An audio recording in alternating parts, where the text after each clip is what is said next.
Confinement dès le 1er décembre.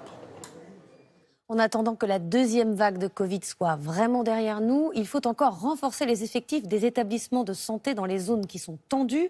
C'est plus compliqué qu'au printemps parce qu'il n'y a plus de marge, plus de zones épargnées.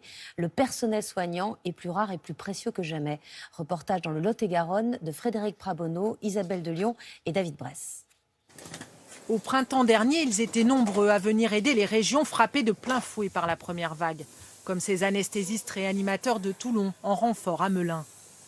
Cette clinique d'Agen avait alors envoyé 3 infirmières en région parisienne, dont Patricia Pradin.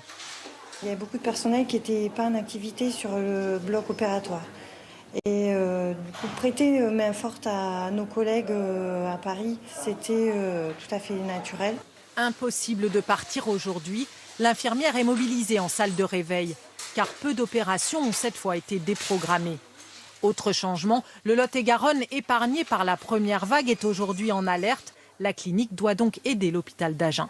Sur la partie réanimation, on prend des patients non Covid pour soulager le centre hospitalier, qui sont déjà en charge importante sur la réanimation Covid. Comment allez-vous aujourd'hui ? Depuis fin octobre, la clinique prend aussi en charge des patients Covid à leur sortie de l'hôpital. Difficile donc de laisser partir des soignants du service. Actuellement, moi je ne peux pas me permettre d'envoyer mes équipes ailleurs. Pourtant, certains arrivent à venir grossir les rangs des renforts. À la base, je suis infirmier libéral sur Villers-Cotterêts dans l'Aisne. Et je me suis porté renfort pour la première vague depuis le mois de mars.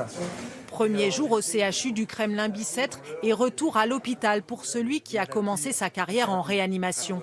Précieux pour le chef du service, surtout qu'il veut cette fois continuer d'accueillir un maximum de patients négatifs au Covid. C'est un personnel hautement spécialisé et qui est rare.